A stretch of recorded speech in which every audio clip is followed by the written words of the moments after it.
everybody, and thank you for joining me today. I am continuing to work on the peacock's tail. I think I can safely say I've done all of the wing feathers that are in this pass, and it's just the tail feathers from this point on. I have, I believe, 2 more sessions before the end of this month after this one, so I'm not sure whether I'll make my goal, or not goal, but my estimate, because it's been a busy month and I just have not had as much time to stitch as I'd like. Plus, it's been a very confetti heavy part of the chart, so that of course slows things down too. Last month I exceeded and got 8,000, so like I said, we'll see. I'll get what I get. Okay. I am not starting exactly at 0 because I had some tech issues, so here I go again. 16 stitches already completed, so it's not like I got a huge head start.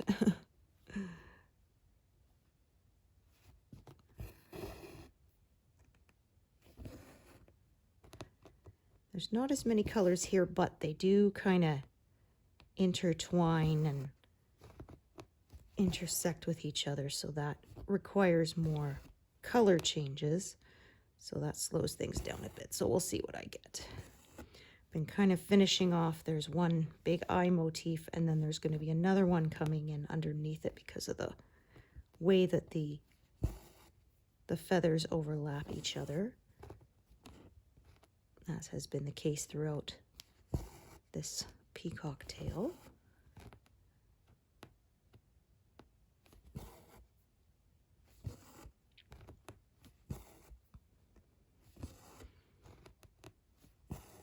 I am happy with how it's turning out.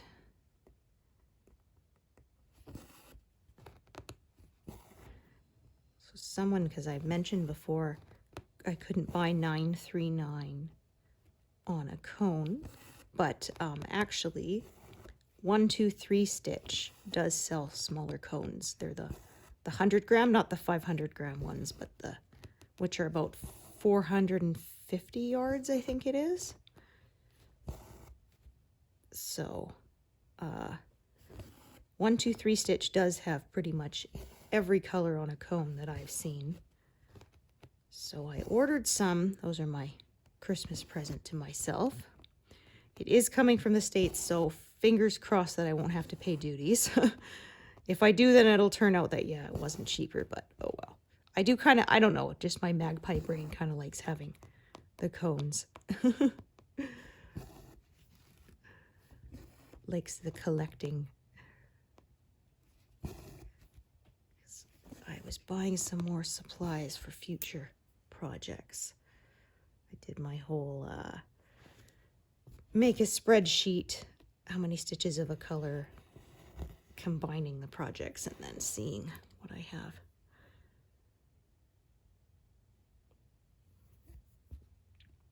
I don't pay for Microsoft Office anymore, so I use the open source one, which is the Open Office, and it works. You can open old Excel spreadsheets in it, and you can make, it's very similar, but I do admit it's not quite as good, but it is open source, so it's free, so I can't really complain that much. Because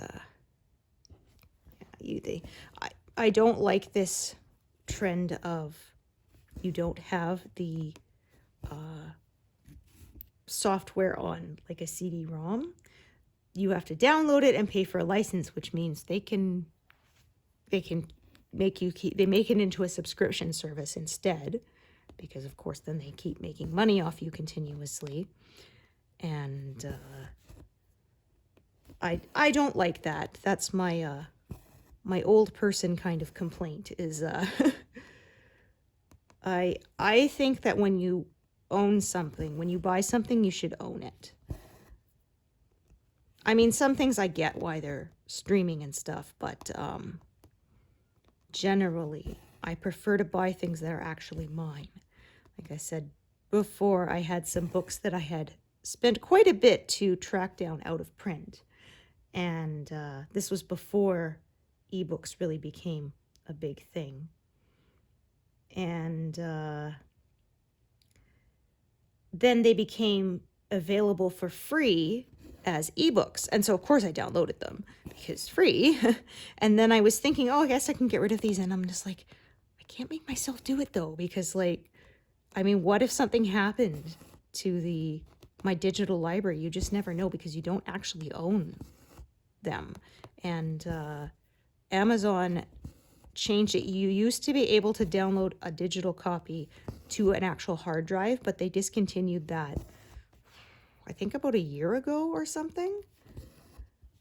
So now you can, like I said, you can't keep your own copy. You're really just paying for a license to view a digital copy. So books I really, really treasure, I still get in print, because that, unless somebody breaks into my house and steals them, they aren't just going to disappear on me. Because you never know. That has happened. There was one book, and I bought it. It was this little, like, Halloween series by, I can't remember the author's name now. Darn it. And the first sort of little introductory novella, I think, to this series. There's a little bit of a knot. Let's see how big that is.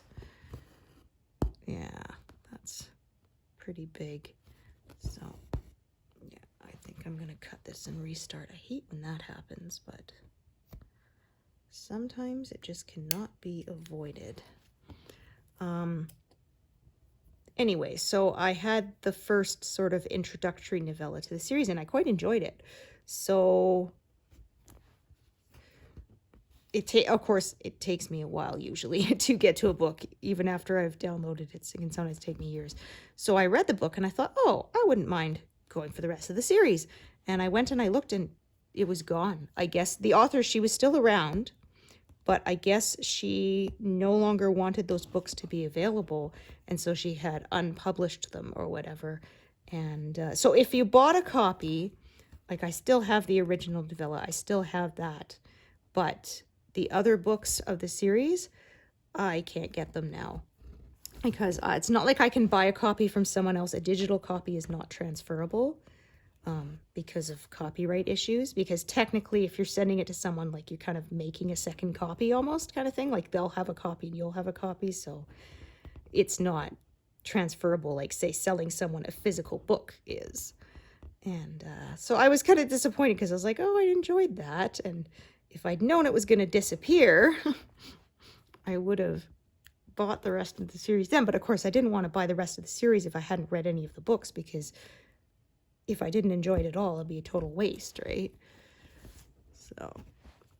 So I check every now and then to see if she's decided to republish it, but she hasn't. So, oh well, what's she going to do? That is, of course, her right to take it down if she wishes to. But that is one, like I said, drawback of having things digital. In some places, they do offer, the self-published authors will do a paperback, which is a print-on-demand service. So when somebody orders one, a copy gets printed and shipped. But of course, that costs way more than a traditionally published 50,000 copy print run kind of thing. The mass market paperback, of course, costs a lot less, because to get, see, even like a 200-page print-on-demand book can sometimes cost like $15 or something, which is, a fair amount.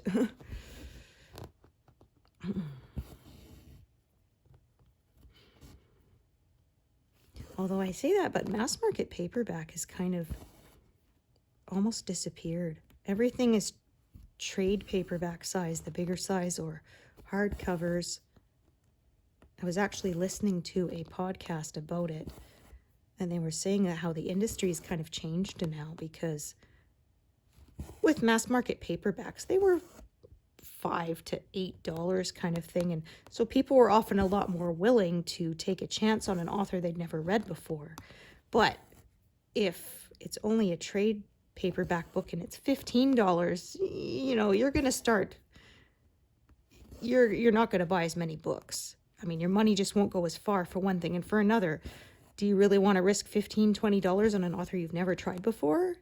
You might end up hating it. So, oh, some people said the really annoying things is some of these series had been going on for years. Like Nora Roberts is a huge name in the business, and she's been writing for decades. And they said some of these series will span decades, and that means that your books will not be the same height. Because if the first, 10 or so were in mass market paperback, and then the later ones are in trade, they aren't going to match, which I know a lot of readers get very annoyed by that. Books in a series should all be the same size. I mean, they can be different thicknesses, but they should be the same, physical height, so that they look nice on your shelf, so you don't end up with a, a mountain range or whatever. Of course, if you want them the same, then you can buy the reissues of the first ones in trade, which is probably what the publisher is hoping you'll do, but that's irritating.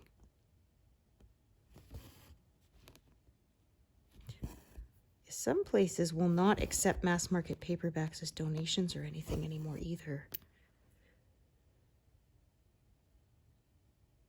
I've noticed, because every now and then I will clean things out and donate stuff that I don't really read anymore, or whatever I know I'm not going to read again.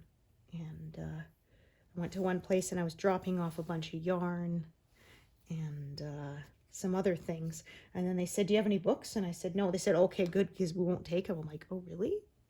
All right. They still have a book room at that thrift store, but I guess they're trying not to take more books.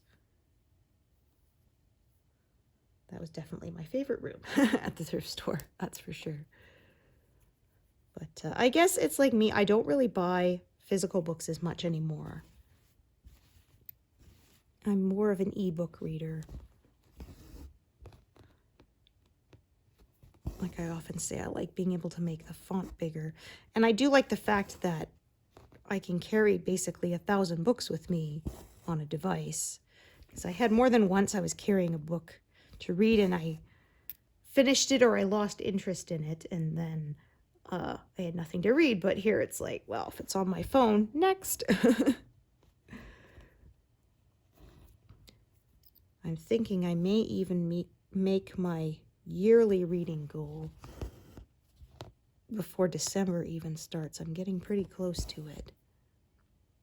My reading goal is a book a week, so 52 books a year, and I'm at 46 or something, so I'm getting there. Some of them are novellas, so it's not like they're all War and Peace size.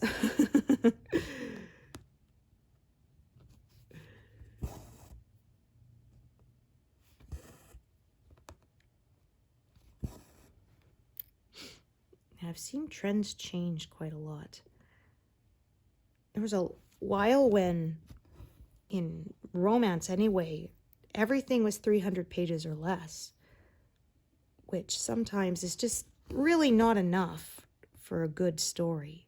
I mean, I've read novellas that are good, but sometimes you want something where you spend a little longer with the characters, right? And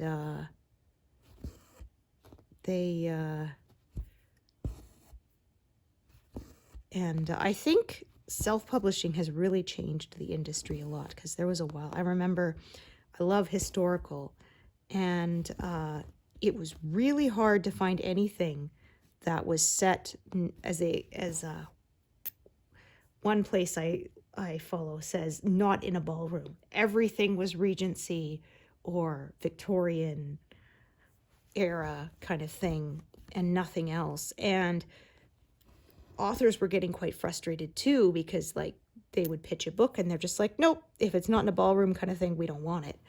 And they would say, well, people want some variety. No, that's what sells. And they're going, well, of course that's what sells. That's all you're selling. There's nothing else. People will still buy books, but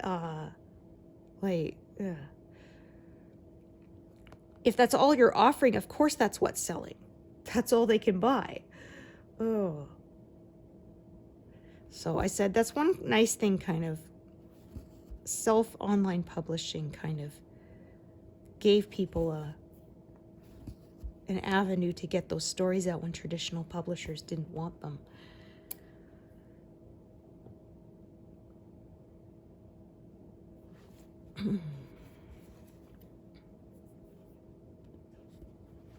And it's kind of because I remember authors could get boxed in, kind of. Like there's one where even bigger names, like say Brenda Joyce or something, they would start a series and it was meant to be, say, a trilogy or something. The first 2 books would come out, and then either they didn't sell well enough so the publisher wouldn't pick up the 3rd book, or they would change publishers and the new publisher had no interest in finishing another publisher's series, even though it would probably sell because people follow the author, not necessarily the publisher.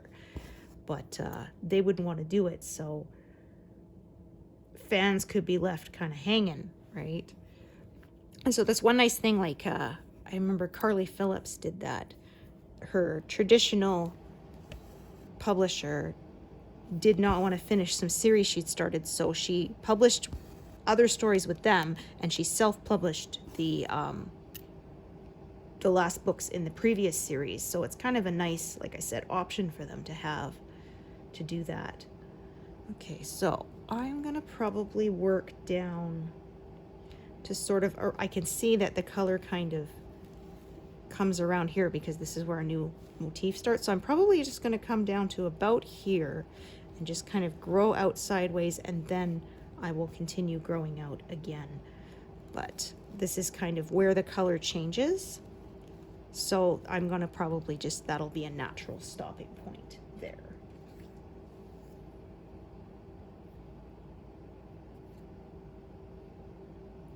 Try not to tie knots in my thread.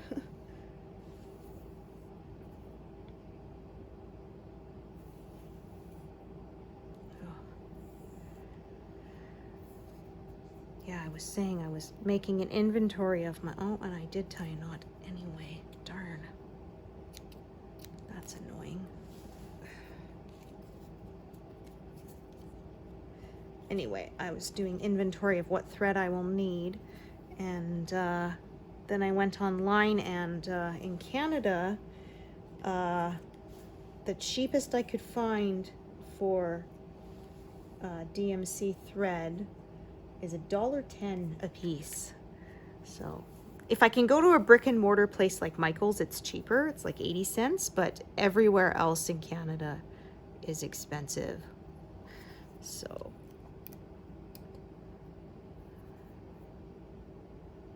everywhere used to be about that same price as the Michael's price, but not anymore, unfortunately. It has gone up.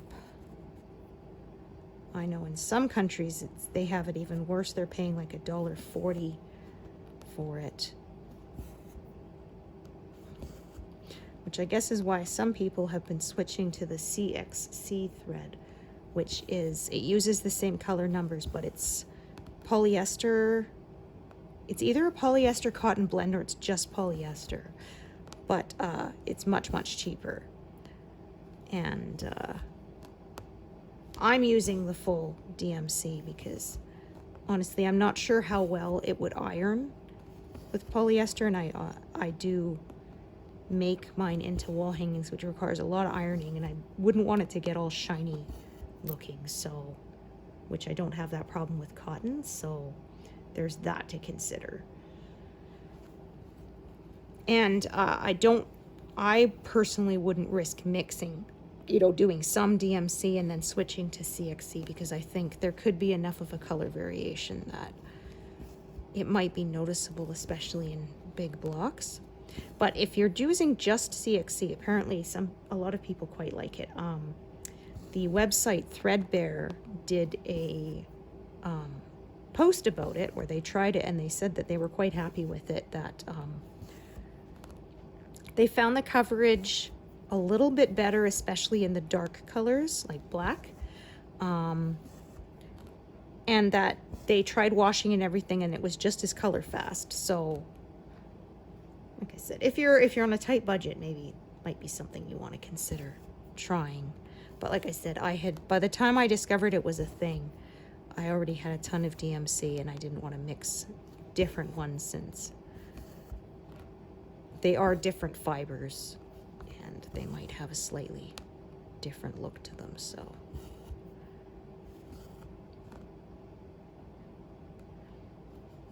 and with the CXC, you do have to order. It's not something you can just walk into a local craft store generally and find it. As far as I could tell, it's online only, so there is that.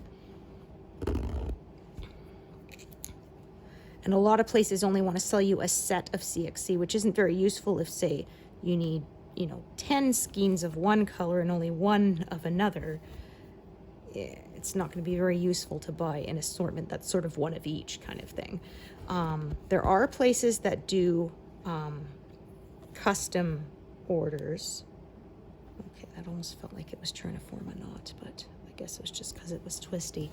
Like eBay or Etsy are places to check, but like I said, I can't give an opinion on how the quality, because I have not personally stitched with them myself, but it is an alternative. Man, this thread today, that knot is small enough that I think I can get away with it. Okay, so like I said, right around this grid line here is where I'm going to make my break.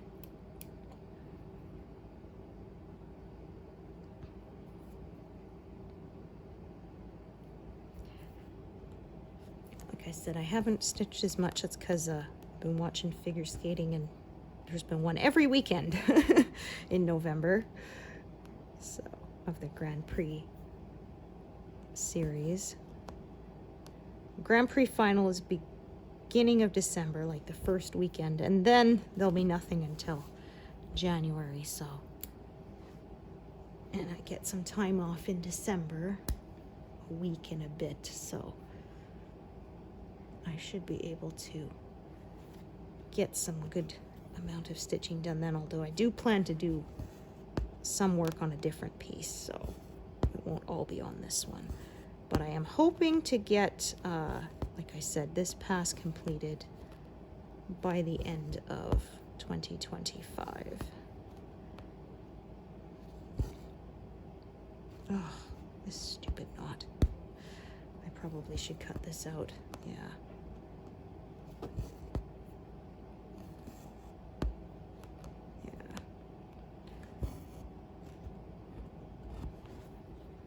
Pin stitch with it? Yeah, I think I can.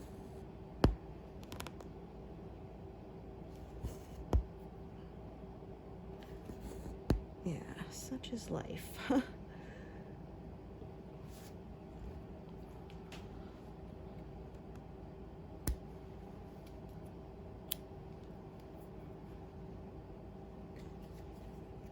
Some days you just don't have luck.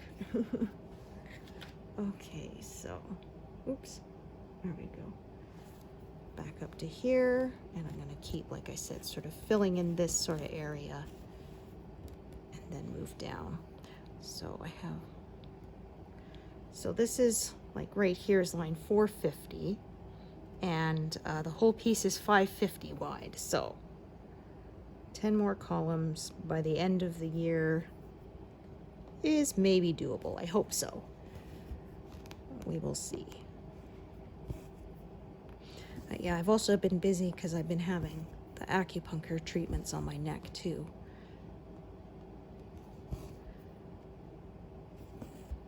I think I have 2 more over the next couple of weeks, and then I should be good for a while.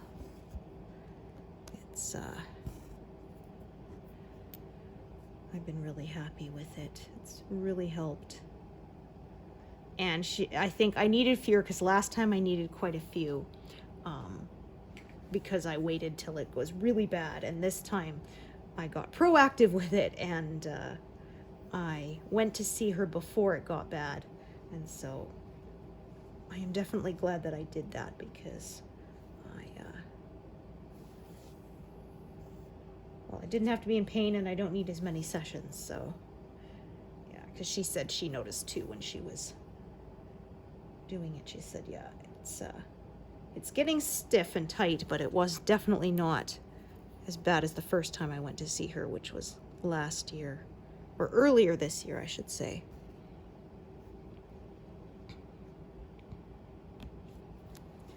So I'm going to do these ones that are along here and just carry this up. I'm going to cross as I go. So sometimes I cross as I go, sometimes I don't. It just sort of depends the shape that I'm making. When I learned, I first started doing sort of all the bottom legs and then the top legs, and so I mostly stick to that now. But either way works. But to go sort of down and up across quite a large area is, yeah, would use more thread. I don't want to do that. So in this case, I'll cross as I go.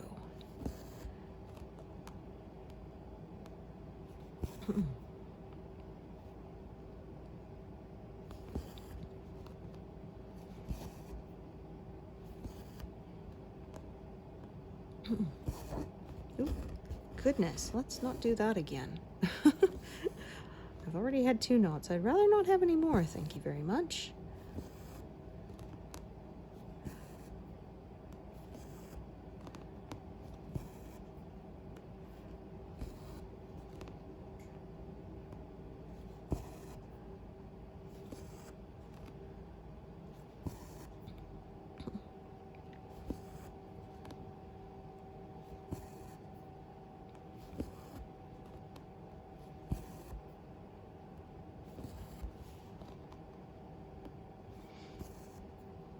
If you're looking for more patterns, this is usually a good time of year.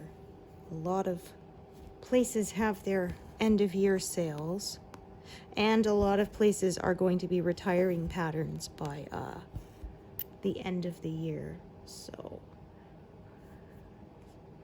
there's that too. If you've had something on your wish list for a while, you might want to make sure you get it so that you don't miss your chance entirely. Okay, let me take a look here. So I'm gonna have another thread down here. So I'm gonna put one right here. Let me take a look.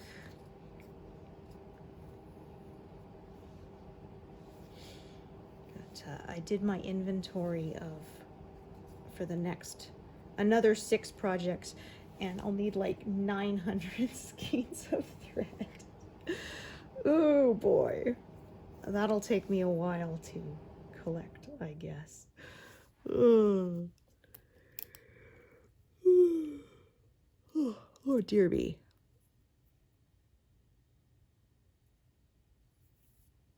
Well, it'll take me a while to get to those projects anyway, so because I have this one and then Deer Creek and then Twilight Cottage by Thomas Kincaid are sort of the next ones up, and I already have the materials for that, so. And also the Ocarina of Time, like I say, it sort of depends when I get the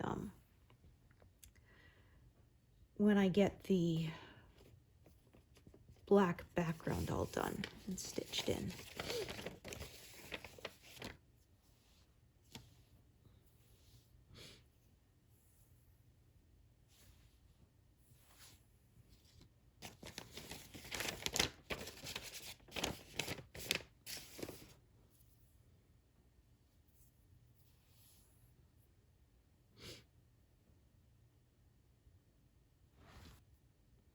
So here's some blue. Yeah, I can see there's going to be a bunch of navy there where the next sort of eye motif feather comes in.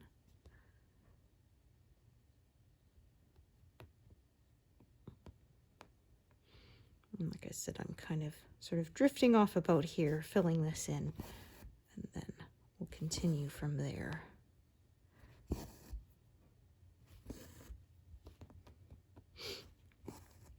So kiddo is doing well in his apprenticeship, learning lots. He is quite enjoying it, so glad to see that.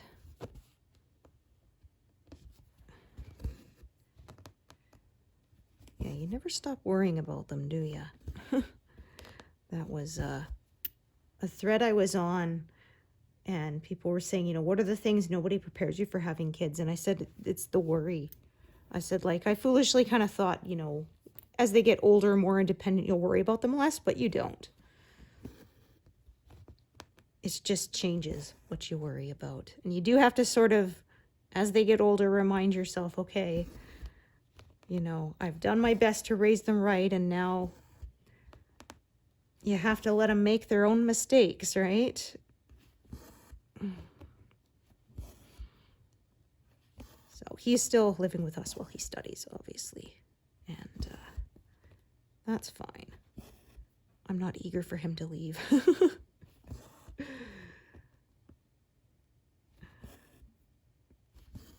But I have been sort of pushing to do more things. Like I said, okay, now it's your responsibility to deal with getting your medication refilled.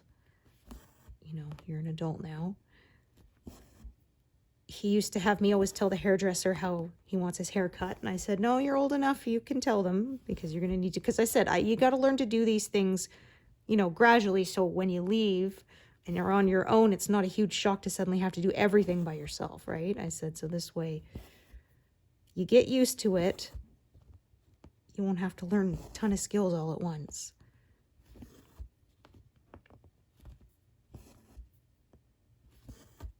And he already knows how to cook and does some cleaning, so he's good on those.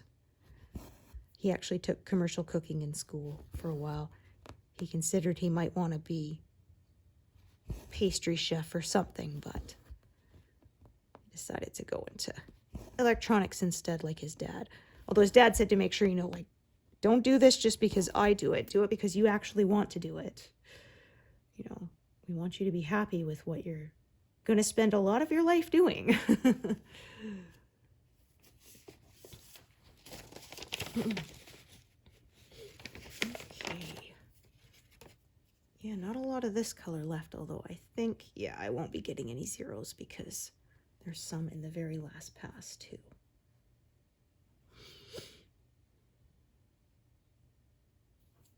That will be fun. Getting the zeros is always one of my favorite parts. It's very satisfying.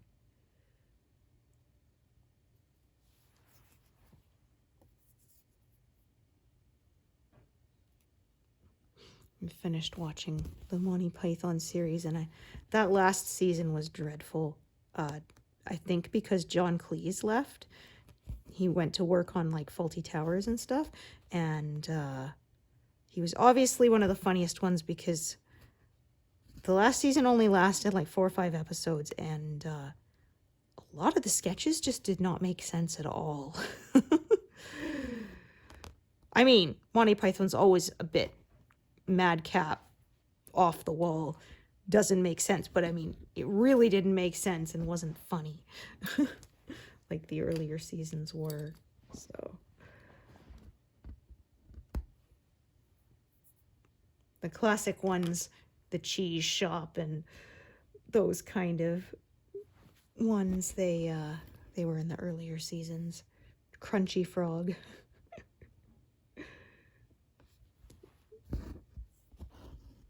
It's funny because I said that now. Anytime somebody mentions crunchy peanut butter, my brain goes to the Crunchy Frog sketch. Don't you even take the bones out? Well, if we took the bones out, it wouldn't be crunchy. Or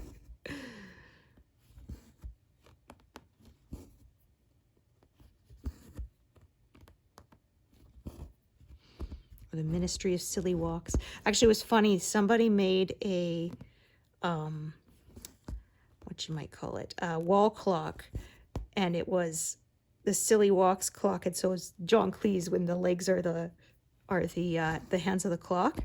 So that was pretty clever. Oh, darn it, me and knots today has not been a good look. Oh, Good Lord. No, that's still there. You're just not gonna... There. Oh, it's still there. My gosh. I don't know. What is going on? Not doing anything differently that I can tell. The thread is just being uncooperative. Piece of junk. Oh well. Unfortunately, that is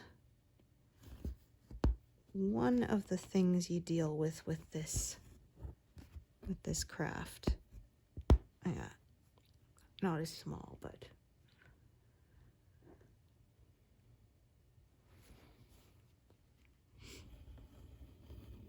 so like I said, just kind of stopping there again. You can see that's where the big navy blob is going to be. So I'm just kind of doing what's above that for now, and then I will drop down and continue on from there. So I should pass 269 this session, and that would leave me with about 2,000 more stitches to make the 6,000 estimate. So we'll see. I think I'll probably be cutting it close, and I might not actually make it. And I think 275,000 is what it will take to complete this pass. So like I said, I hope to do that by the end of the year, but who knows? Especially since it is the holidays coming up, and that definitely gets us busy with baking and all that kind of stuff. We don't really visit family because we don't like to travel in the winter. It's more dangerous, but we did it once. Went in January for my niece's baptism because we were chosen as her godparents, and said, yeah, we're never doing that again. Oh goodness. Going across the Coquihalla mountain pass in winter, I do not recommend. It was not good. We ended up at one point, we were between two semi-trucks. Oh dear. Don't shred on me, huh? And one of them started sliding towards, and so my husband had to get out of the way because otherwise we would have been squished. I was like, okay, that was scary. Oh, let's not do that again.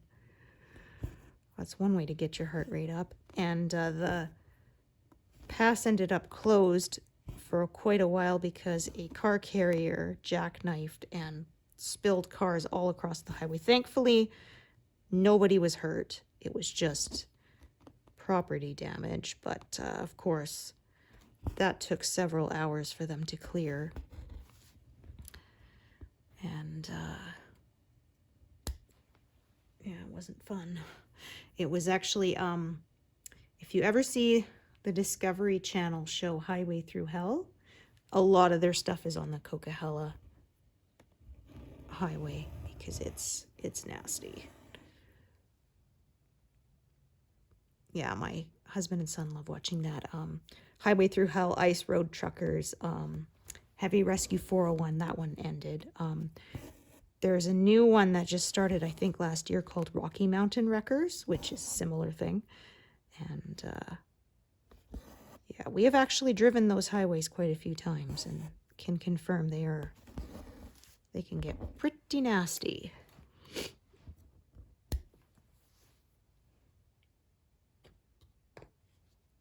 Okay. There it is. Okay, so I know I have 400 out here somewhere. We go. Oh, getting closer to a 0 with that one too. Woohoo!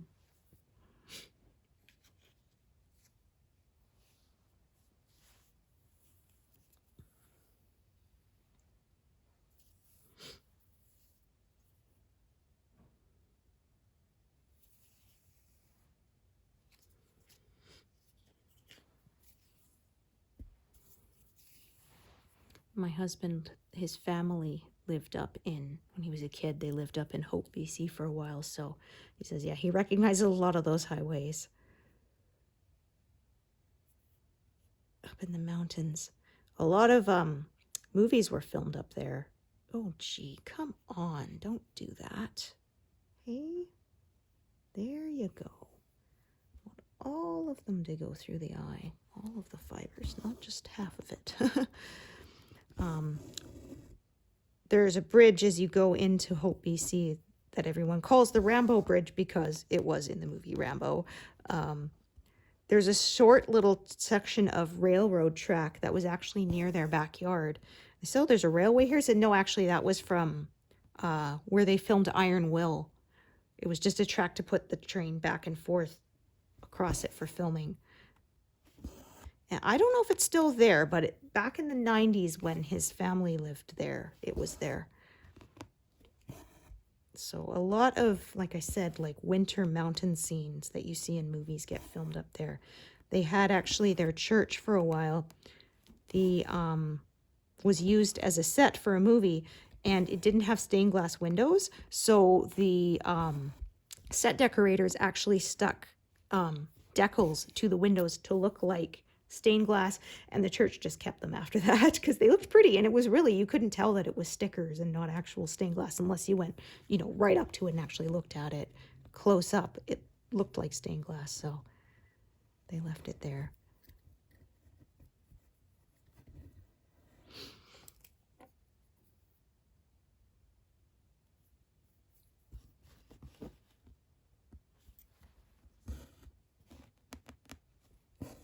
Hope, BC, Valemount, BC often got used for movies. And of course, Vancouver, BC is a very common filming area. That's where they filmed Supernatural and Psych and Vampire Diaries and lots of those places. So a lot of people who guest starred on one of those shows ended up guest starring on the other two because they were all sort of being produced at the same time.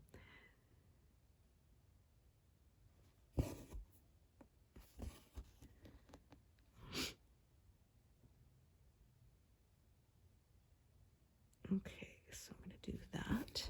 That'll probably use up that strand.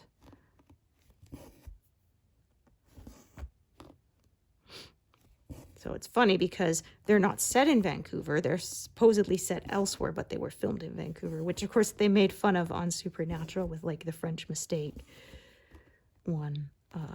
What the heck? We're in Canada. Because yeah, that is actually where it was filmed. Well, I think part of the reason is people get they get tax breaks for filming in Canada, so there's that.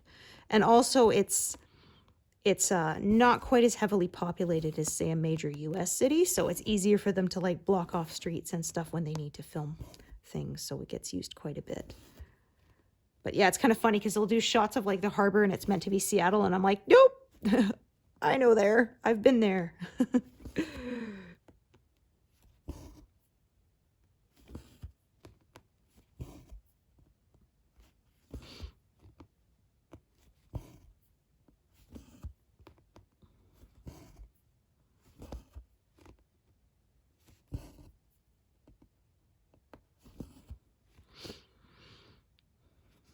Yeah, and then of course New Zealand is another place that gets used a lot for filming for places that need big winter scenes, like, or big nature scenes. Like they filmed The Lord of the Rings there, and Last Samurai, and yeah, gets used quite a bit.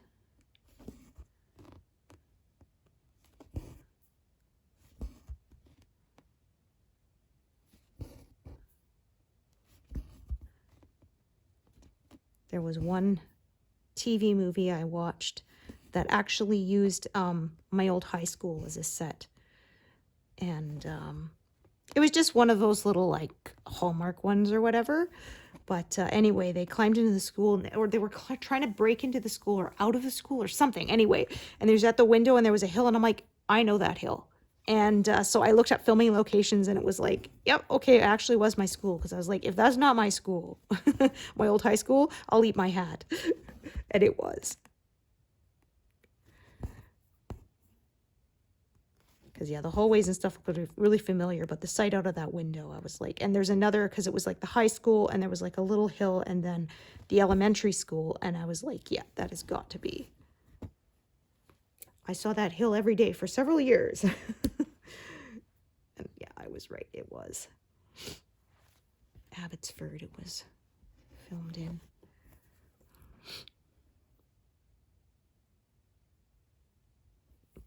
There was one Christmas movie called The Christmas Secret, and at the beginning it shows this bench that's like looks like three guys, and I was like, okay, I know that bench because it's in Abbotsford, and yeah, it was filmed there. So it's not set in Abbotsford, but it was definitely filmed there. I lived there well, I technically didn't live in Abbotsford. We lived in Mission, which is like right next to it, but I worked in Abbotsford, so it was a bit of a commute for a while. Yeah, I went to school in Abbotsford, and I worked in Abbotsford for a couple of years after high school.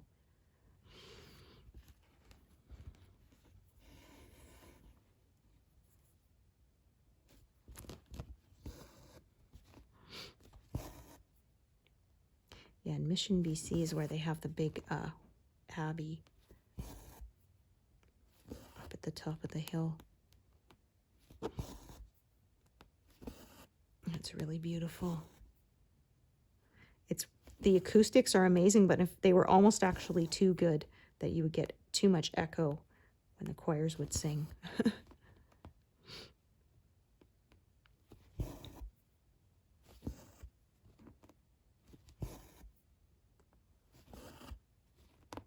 Okay, so that one. So just gonna sort of working out because it kind of forms almost little stripes there. So I'm gonna kind of follow them with my stitching.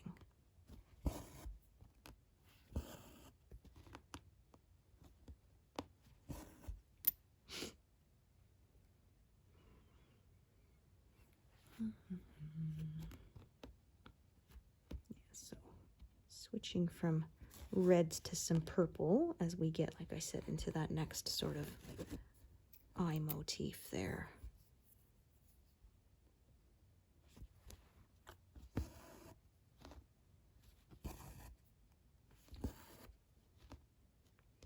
Oh, look at that. I didn't even notice. I passed the 269,000. So, like I said, less than 2,000 stitches to go to reach my 6,000 per month estimate. And we will see. Like I said, I have 2 more sessions left, so it's possible. Place your bets.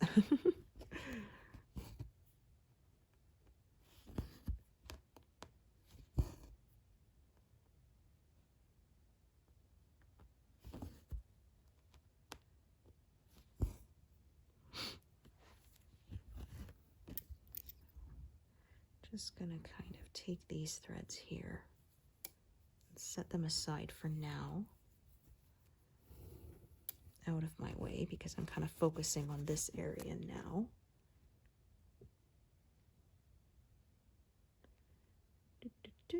Oh, actually, let's try to switch to that color there. Okay,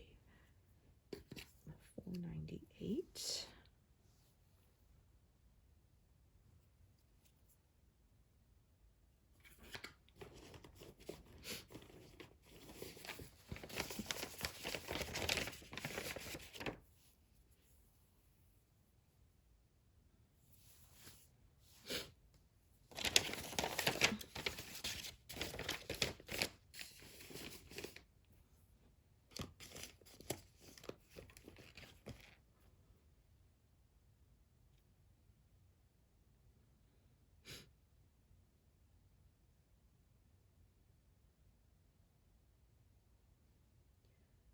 Yeah, so they're not really calling for much snow for the end of the month.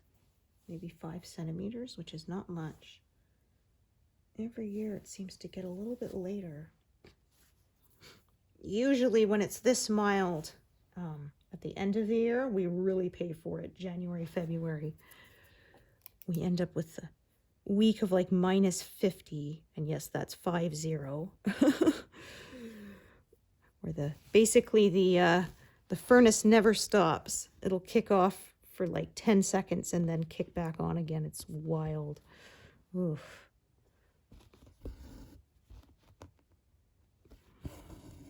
Oh we had the year our son was born, we had the motor quit.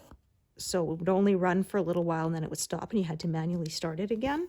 And it was, of course, minus 40 when it quit in the middle of the night. And so my poor husband had to camp out down there and sort of set a timer for like every hour to start up the furnace again, because obviously we didn't want the pipes freezing. Like, we brought our son's crib into our room with a space heater, so that we wouldn't get cold. But like we said, you can't just warm one room if you don't want your pipes to freeze, because that is bad. They will burst. Or they could anyway. And yeah, like I said, you definitely don't want that to happen. So yeah, he had to do that all night until the stores opened in the morning and he could get a new motor for it. In fact, yeah, you hear ads on the radio and stuff will say, like, to call them for their tune-up now so that it doesn't quit on you in the middle of winter, because that is never good. Okay, so I'm probably going to have different strands of this color just because of the way it is branching off and flowing. So Slow Stitch Yogi, actually, she did a live stream recently showing my method, so I thanked her for the shout out. And she said that adding other thread she sees almost as like planting seeds to grow, which I thought, okay, I like that analogy. That is kind of like how it is. I call them branching off, but yeah, planting seeds, that works too.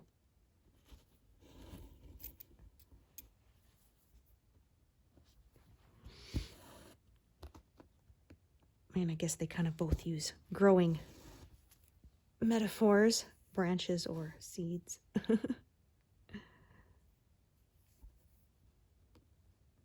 I mean, that is pretty much, like I say, what my method is about. Starting and then growing out from your start point until the whole thing fills in. I find it very satisfying.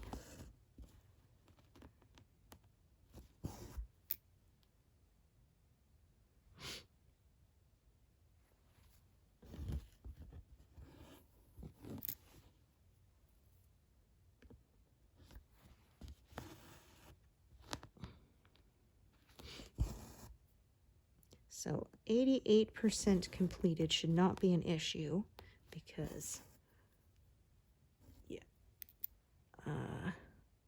it's like 1,200 stitches away or thereabouts or less. So yeah.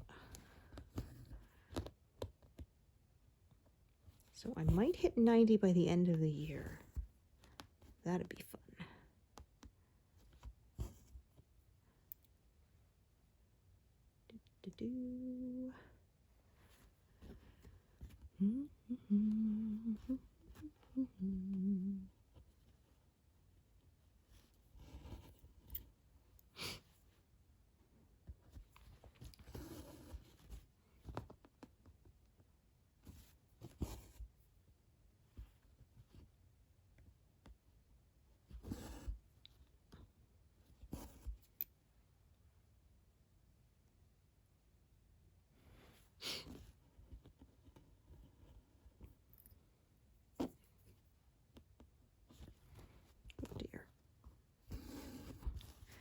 Smooth that out before I pull.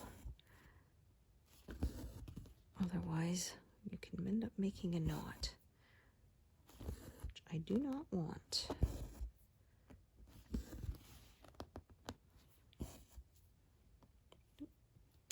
Yeah, my poor skin is still really dry, recovering from when I eat a bunch of pomegranates. It takes a long time, unfortunately. Like I said, I love fruit, but it doesn't love me back.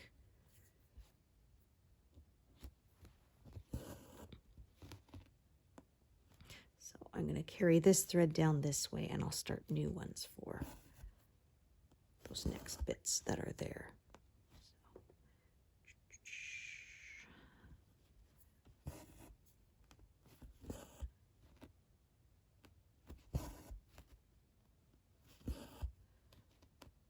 It's kind of a gloomy day today. It's overcast, but at least it's not snowing.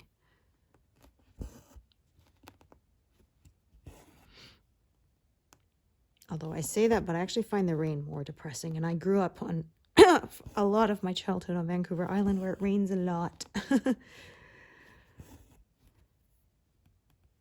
Yeah, that whole West Coast Puget Sound area. There was jokes you could buy bumper stickers that would say, you know, Vancouver Rain Festival, January 1st to December 31st. We've been watching JAG, which was the series made by the same creators of NCIS before they made NCIS. And yeah, the other day we were watching, my husband says, why is it always raining? And I'm like, well, it's Washington. It rains a lot there. It's like Vancouver because they're sort of, you know, adjacent to each other. He's like, oh, yeah, okay. Yeah, he spent some time in Kingston, Ontario because he was in the military. And yeah, he said the humidity was something he had to get used to. Like even growing up in BC on the coast is not as humid as there where you're next to the bay and the Great Lakes. Yeah.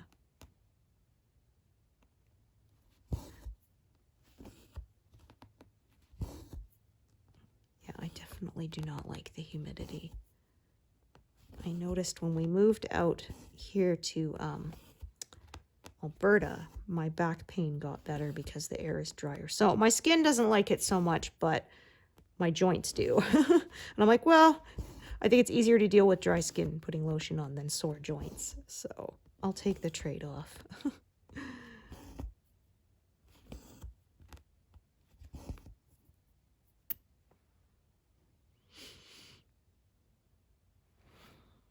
Because, yeah, when we went to visit my grandma a couple years ago in the summer, she lives in Nanaimo on the island, and we spent a couple nights there, and oh, my spine felt like one solid fused piece. It was so sore. Like, okay, I'd forgotten how bad the humid air affects me.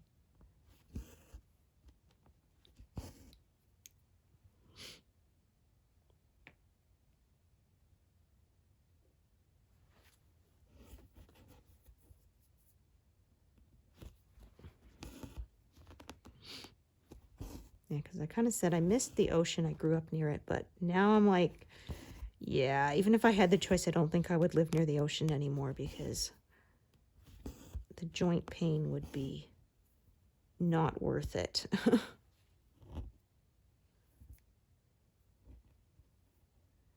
Oh dear. You're gonna be like that, huh? I must have sewn back through it.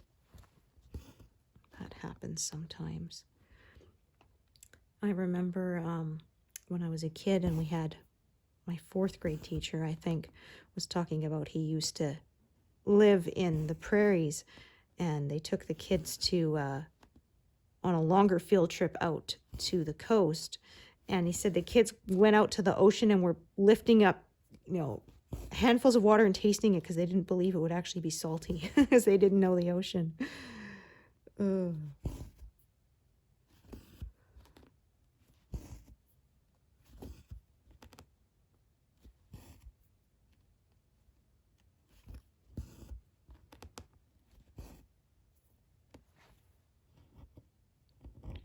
Yeah, that's annoying.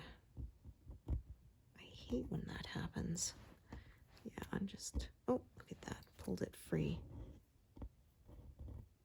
Yeah, I think we're good. I'll probably end this thread soon anyway. It's about to run out, so. Yeah, so like I said, just cutting it off sort of around here, and then I will drop down and carry on later, but not this session. That will be later today, or maybe tomorrow. We will see. But I'll stitch to 200, even though I did do 16 stitches before, so it won't have been 200 on camera, but good enough, I think. It's a nice even number to stop on. Although, of course, sometimes I go over by a few stitches.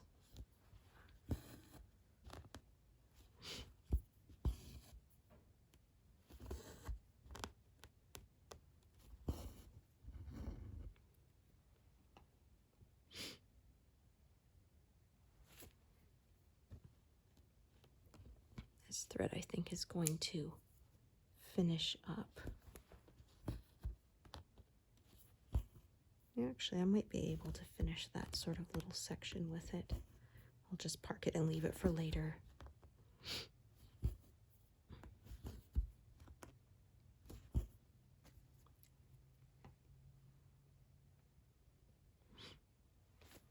Okie doke.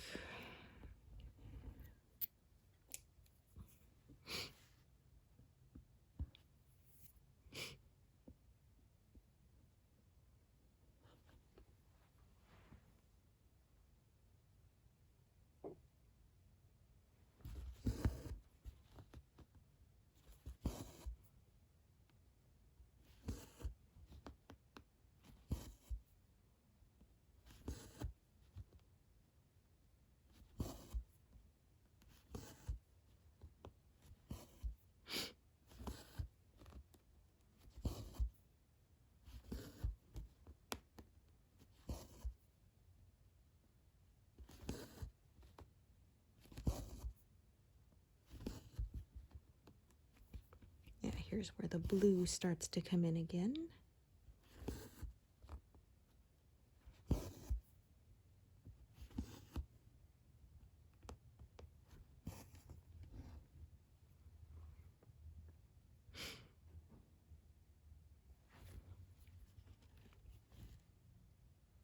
Okay, actually,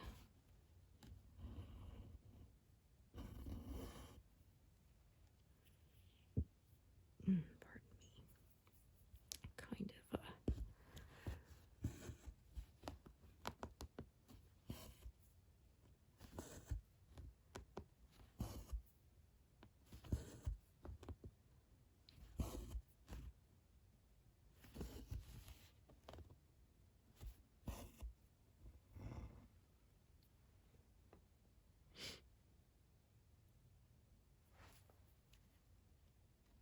actually, I'm going to do that one first.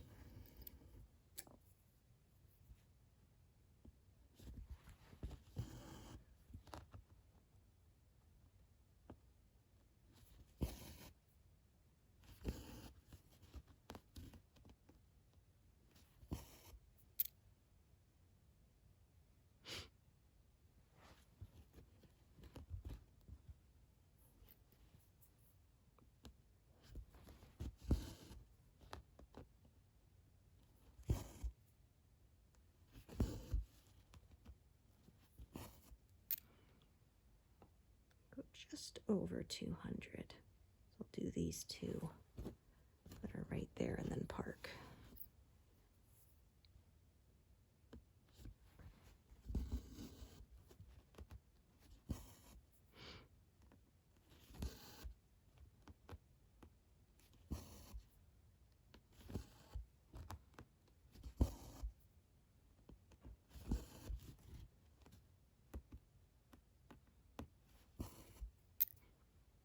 There we go. So I didn't do all 200 on camera, but past 200.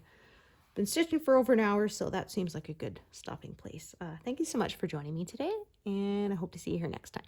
Thanks, everyone. Bye.